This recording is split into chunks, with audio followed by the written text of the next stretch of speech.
¿Qué tal? ¿Cómo les va? Muy buenos días, buen comienzo de semana. Tal como fue anunciado, recibimos aquí en la entrevista de Telebuendía Día al embajador de Venezuela en nuestro país, Julio Chirino. Gracias por venir, le agradezco. Muchas gracias. Un clima difícil, un clima previo a las elecciones del 6 de diciembre, que además ha generado repercusión aquí en nuestro país, lo decíamos en la presentación, división en el oficialismo, críticas desde la oposición. Usted desde la Embajada de Venezuela en Uruguay, ¿cómo está viviendo este clima previo a unos comicios parlamentarios en su país? Bueno, la verdad que nosotros que tenemos elecciones casi todos los años en nuestro país, estas elecciones han sido unas elecciones con una mayor repercusión, diríamos, internacional o mediática, con una mayor parcialidad de partes en el mundo y con mucho desconocimiento de la característica de las elecciones, de la característica de nuestro poder electoral, de las garantías de nuestro sistema. Y en torno a eso se tienen muchas dudas, pero producto del desconocimiento y podríamos decir de un aumento inusual y extraño del centimetraje que hemos visto, sobre todo en la prensa escrita en estos últimos meses, sobre lo que refiere a Venezuela. Hemos tenido, en lo que va de último trimestre de año, elecciones en 4 países de América Latina. Y hemos visto cómo, incluso algunas presidenciales, y hemos visto cómo no han acaparado la misma atención de la prensa ni de organismos internacionales. ¿Y la relación con el gobierno uruguayo se ha resentido en algo? No, yo diría que la relación está marcada por el reimpulso que dieron los presidentes en la cumbre del Mercosur en Brasilia, donde firmamos acuerdos importantes y delimitamos lo que queremos que sea el transitar y el trabajo conjunto. Y más bien le podría decir que venimos trabajando en ampliar ese espectro, en profundizar esas relaciones y hemos logrado fortalecer lo que ha sido una relación estratégica que lleva Uruguay y Venezuela en más de 10 años. Todo esto más allá de, por ejemplo, el comunicado de Cancillería sobre la muerte del dirigente opositor de Luis Manuel Díaz, de ese comunicado rechazando la violencia. ¿Cómo interpretaron ustedes ese mensaje?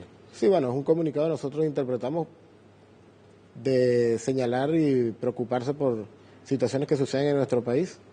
Hemos pedido para conversar con la Cancillería del Uruguay y darles algunos elementos que probablemente desconocían a la hora de hacer el comunicado, como el avance que se viene haciendo en la investigación de ese caso, las hipótesis que se vienen trabajando, que no es un hecho, que es un hecho inusual y que no tuvo que ver con un elemento de la violencia, de lo que podemos denominar que sucede en países de nuestra región de violencia electoral, que no es como ha sucedido, por ejemplo, en recientes procesos electorales en Centroamérica y en un país vecino hermano nuestro, donde hubo directos hechos de violencia electoral. Pero dentro de esa relación fluida, dentro de esa relación de diálogo, bueno, conversar un poquito en esos temas que sabemos que probablemente solamente han conocido elementos a través de la prensa o a través de algunas opiniones que se expresan allí, y nosotros queremos comentarles un poco algunos de los elementos puntuales de esos casos y sobre todo cómo viene un proceso que viene en absoluta normalidad, el proceso electoral venezolano para estas elecciones. ¿Y ya recibieron respuesta del canciller Luis Noboa acerca de la reunión que solicitaron? Estaba el canciller encargado, Cancela. Conversamos con él el viernes, no tenemos tampoco prisa, es un tema de poder conversar entre países que formamos parte del mismo espacio. Sí, es decir, para nosotros es conversar, dar elementos, pero de verdad que no consideramos que es un comunicado como más bien valoramos la preocupación y el acompañamiento que han tenido los países de la región, y en particular Uruguay como presidencia pro tempore en la UNASUR, en este proceso electoral y en que se haya logrado constituir una misión de la UNASUR que está hoy en Venezuela y que cuenta con la participación de la Corte Electoral Uruguaya. ¿Es consciente que quizás la imagen mayoritaria del pueblo uruguayo hoy de alguna manera mira con preocupación lo que está sucediendo en Venezuela? Y digo mayoritaria porque, haciendo referencia, por ejemplo, al sistema político, como yo decía, en el Frente Amplio genera división, hay sectores del oficialismo que expresan su preocupación por lo que sucede en Venezuela, la oposición en pleno está preocupada, algunos incluso plantean la posibilidad de recurrir ante la OEA. ¿Son conscientes de esa preocupación que hay en torno a lo que está aconteciendo en su país? Somos conscientes, comprendemos que tiene que ver muy posiblemente con el papel y el rol que ha jugado Venezuela en estos últimos 15 años.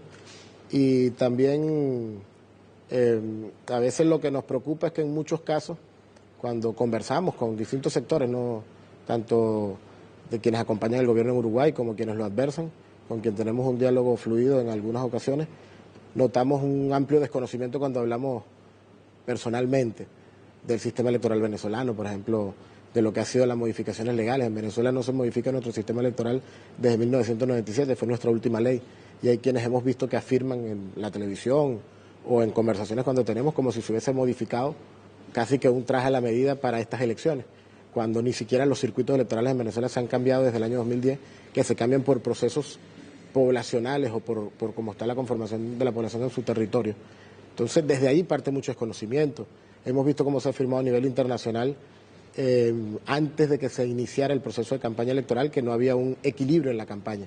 Y entonces nosotros a veces hasta nos sonroja un poco o nos da gracia que lleguen afirmaciones de ese tipo. Es decir, que alguien afirme el 9 de octubre, que el 9 de noviembre, que no había un equilibrio en la campaña electoral, cuando la campaña arrancaba el 13. ¿A quién hace referencia? Me hago referencia al secretario general de la OEA, en esa primera carta famosa, donde hay muchos elementos que distorsionan de la realidad del país solamente con constatarlo directamente. Sí, Almagro, en esa carta, además de ser una carta bastante dura, que esto lo manejo yo como información, él dice que puede justificar cada una de sus palabras y de frases que escribe en esa carta. Se lo ha dicho a dirigentes de... Bueno, te estoy diciendo una que es cuestión de agarrar. Ir a la página web del Consejo Nacional Electoral, ver cuál era el cronograma electoral de Venezuela, darse cuenta que el 13 iniciaba la campaña electoral, como sucedió aquí, cuando ya tú puedes llamar al voto, cuando ya empiezan las cuñas por televisión, y como él afirmó en su carta, que además fue pública el 9, donde él hacía una afirmación falseando la verdad o desconociendo la realidad de nuestro país, de que había un desequilibrio en una campaña que aún no había arrancado. ¿Pero por qué molesta tanto que alguien pida que haya una elección transparente, una elección tranquila, que pida que no haya dirigentes opositores presos? No, ¿Qué molesta tanto? Eso no molesta, lo que molesta es la forma. Si uno ve esa carta se da cuenta enseguida que carece de respeto a la institucionalidad venezolana, de equilibrio, más bien lo ve la nota totalmente desequilibrada, y que no contribuye a buscar el acercamiento de las partes, sino que se erige como juez. Lo que sí nosotros no aceptamos es que una persona que representa un organismo internacional que ni siquiera está siendo mandatado por una parte del cuerpo, por una resolución del cuerpo, empieza a erigirse como juez de una realidad interna, es decir, forma parte de lo que en las relaciones internacionales todos conocemos como la autodeterminación y la soberanía de los pueblos. ¿Y usted puede entender el cambio de posición de Almagro? ¿En qué sentido? Almagro era un ministro, un canciller uruguayo, que incluso fue varias veces cuestionado por la oposición y hasta alguna interpelación tuvo por su cercanía con el gobierno venezolano. Y ahora parece no, de hecho se ha transformado en un enemigo del gobierno de Nicolás Maduro, tanto que el presidente lo llama basura. Se ha transformado en una persona que no juega un rol de equilibrio como debería jugar una persona en esa relación. ¿Pero por qué? Si acá lo acusaban de que estaba desequilibrado a favor de Venezuela, ¿por qué ahora está acusado de estar en contra? Mire, yo voy a hablar de su rol ni siquiera con Venezuela. Hemos tenido, como te decía, 3 elecciones, incluso presidenciales en nuestra región, y no hemos notado el mismo equilibrio del trato de él como figura ante esos procesos electorales, existiendo en algunas denuncias muy graves, muy graves que no me corresponden a mí hacerlo. Pero nosotros, con el derecho que tenemos como Estado venezolano, sí podemos decir que notamos una actitud que no contribuye a la construcción del diálogo en nuestro país y que además se erige, en vez de una parte que contribuya a un diálogo, se erige como un juez. Y te voy a dar otro dato, y por eso más bien a nosotros, quienes lo conocimos, nos entristece. Antes que pasaran 12 horas de un hecho que sucedió en Venezuela, de un homicidio que sucedió en Venezuela la semana pasada, ya él había emitido una opinión de juicio e incluso acusatoria, que lo reafirma en una carta que hace 2 o 3 días, donde acusa a sectores de nuestro gobierno como responsables de un crimen cuando apenas habían empezado el proceso de investigación de ese hecho, que más bien hoy lleva, no se ha cerrado ninguna hipótesis, pero que más bien hoy lleva a una hipótesis de lo que en Venezuela se llama el ajuste de cuentas. Y ahora un ajuste de cuenta raro, ¿no? En el medio de un acto opositor, con Lilian Tintori en el escenario. Claro, pero por ejemplo, algo que uno lee en la prensa y en la prensa hemos leído 2 o 3 cosas. Hemos leído que fue en la tarima, después que fue detrás de la tarima.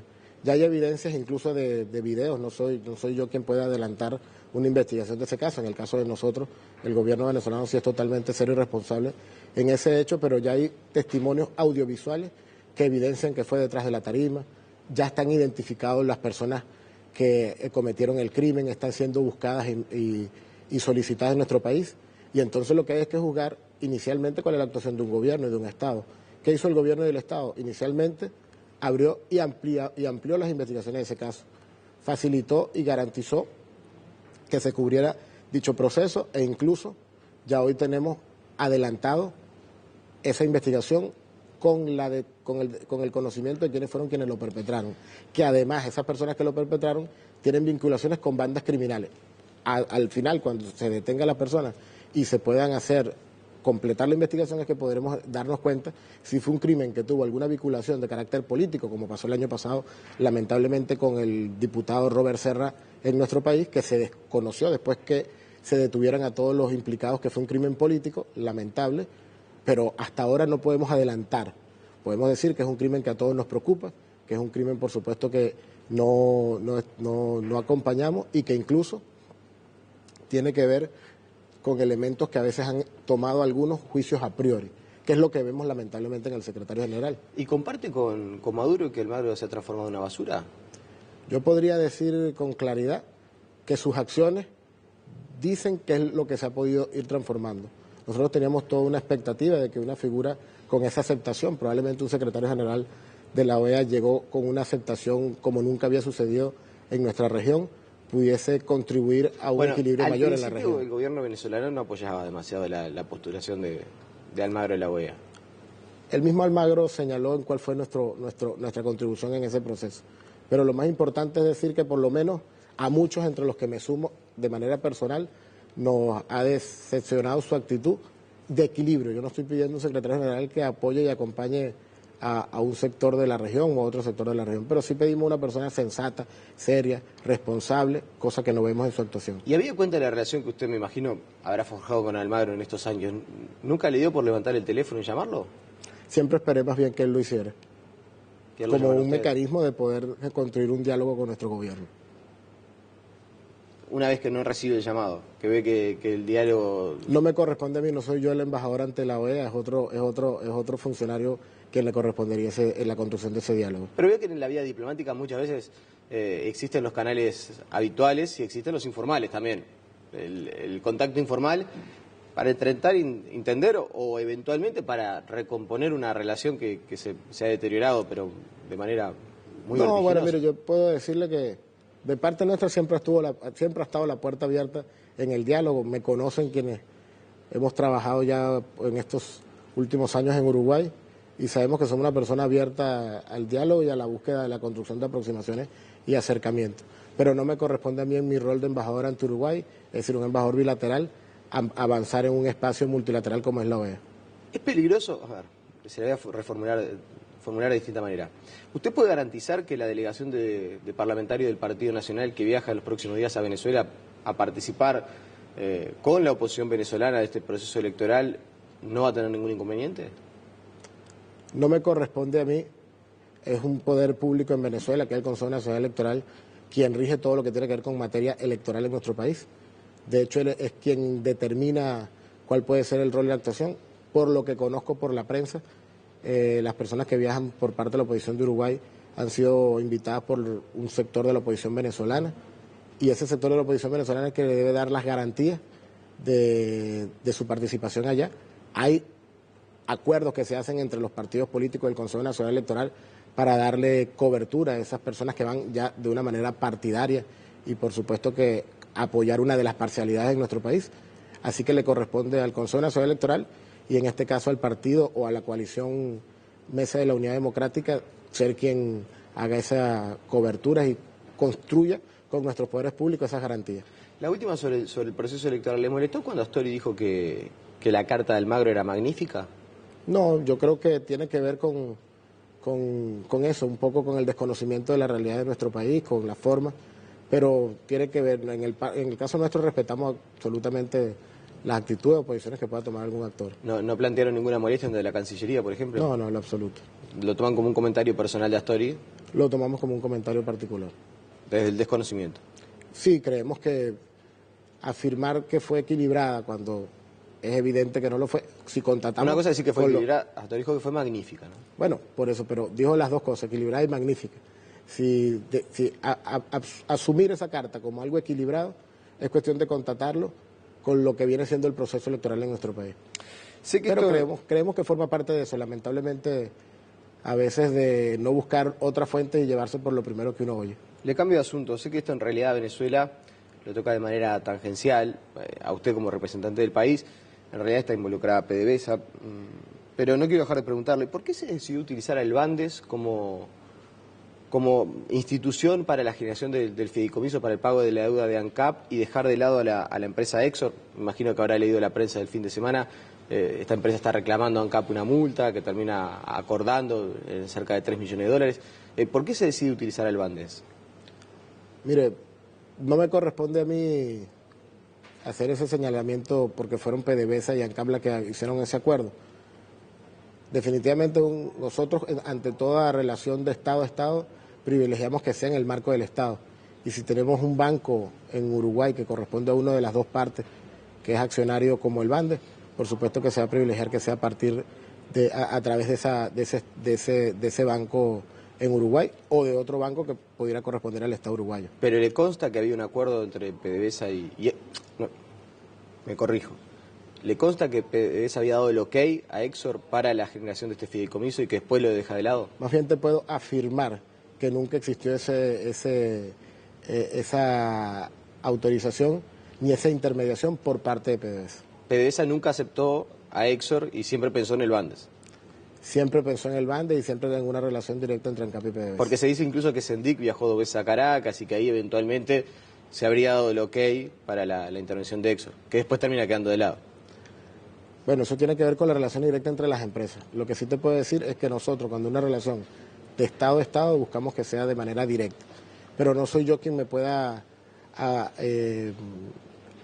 hacer eco o dar algún comentario o criterio en relación a un tema que forma parte de situaciones internas del Uruguay. ¿Y cómo marcha el fideicomiso para la compra de alimentos?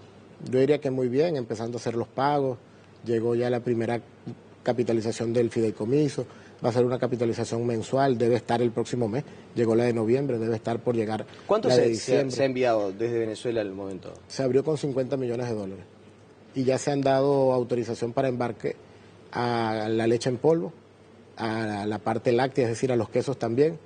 Vino la semana pasada y ya se regresó para Venezuela una comisión de parte de nuestra Corporación de Comercio Exterior, que es la que se está encargando de adquirir estos bienes, para supervisar o para inspeccionar las plantas de pollo que se van a exportar para allá y también para avanzar también en el proceso sanitario o de permiso sanitario para la soya, que es por primera vez que se va a exportar de soya uruguaya a Venezuela. O sea que se enviaron 50 millones de dólares en este mes en y noviembre, 50 sí. millones de dólares más vienen en diciembre. Vendrían en diciembre, sí. ¿Y por qué si ANCAP manda 262 millones de dólares, constantes y sonantes, hacia Uruguay el dinero viene en cuotas para la generación del fideicomiso? O en partida, llamémosle, para no llamarle cuotas. Siempre se habló que fuera de esa manera porque además es un mecanismo que tiene que ver, el fideicomiso es para garantizar las exportaciones que se den y las exportaciones son progresivas, es decir, es un cronograma. Entonces la idea es que el fideicomiso cubra el cronograma que se va haciendo de exportaciones y que sirva de garantía para el mismo. Así que en nada dista de lo que se acordó ni de lo que fue el espíritu que ambos gobiernos y particularmente ambos presidentes marcaron en estos acuerdos entre ambos países. Pero claramente, ¿el dinero que viene es el que puso ANCAP para la cancelación de la deuda o eso corre por otra arista? Lo pone nuestro Ministerio de Finanzas. Para contarte algo muy específico y me imagino que comprensible absolutamente, una deuda de este tipo que era del Estado de Petróleo de Venezuela, pero que después iba a asumir un compromiso del Estado Nacional, tiene que pasar por nuestras cuentas nacionales. Es decir, tiene que ingresar al mecanismo de cuentas nacionales del Banco Central de Venezuela. Decirte que es el mismo recurso, no podría afirmártelo. Pero lo importante es decirte que tenía que ingresar a las cuentas nacionales de Venezuela para que dejara de ser también un pasivo del Estado venezolano en el exterior y que ese recurso, que además no es la totalidad de lo acordado. Es decir, nosotros acordamos 265.000 toneladas de alimentos por un equivalente a 325 millones de dólares. Es decir, que hay una parte que incluso se va a cubrir con recursos que van más allá del pago de ANCAP. Es decir, una cosa no ataba a la otra, sí una voluntad política de que fuese un mecanismo naciente de estos acuerdos para dar mayores garantías a los exportadores uruguayos. Y desde el gobierno por lo menos se había planteado la posibilidad de ampliarlo en un futuro relativamente cercano. ¿Existe la posibilidad de que esta compra de alimentos se intensifique? Absolutamente, porque fue la voluntad que expresaron ambos presidentes en Brasilia. ¿Con las mismas condiciones? Tendríamos que ver porque no tendríamos deudas a largo plazo. Pero por supuesto que esto abre una senda posible de lo que serían unas garantías del comercio entre Uruguay y Venezuela. O sea, usted dice, si bien no está atado el tema de ANCAP y no es el mismo dinero el que manda ANCAP que el que se reenvía al Uruguay, en caso de existir una compra de alimentos, habría que ver si se mantienen las condiciones o si eventualmente se modifican. Claro, habría que eso se vería según la dinámica.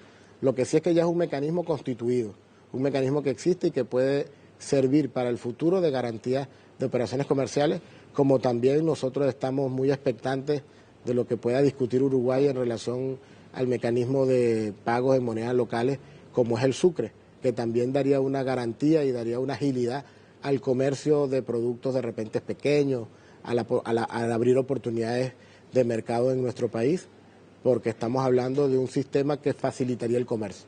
Entonces nosotros con Uruguay más bien estamos conscientes que tenemos una agenda amplia de vínculos de desarrollo y donde lo más importante a destacar es la voluntad que expresaron ambos presidentes en Brasilia de ampliarlo y de dar la mayor garantía posible a ese comercio bilateral y a ese intercambio económico. La última de los 30 segundos que me quedan. ¿Usted descarta que Uruguay pueda eventualmente recurrir ante la OEA por la cláusula democrática? Miren, no hay condiciones en Venezuela. Es cuestión de ir a Venezuela y darse cuenta. Es cuestión de pisar, aterrizar en... No, pero yo que a partir de lo que dice Macri, acá en Uruguay hay algunos sectores que reclaman la posibilidad. Digo yo que no hay condiciones, pero también lo afirmó el canciller Nick Noboa.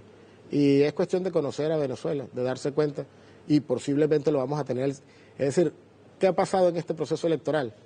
Que la gente se adelanta a lo que va a suceder. Es decir, ya juzgan cosas que según van a suceder el 7 o el 6, ¿no? El día de las elecciones.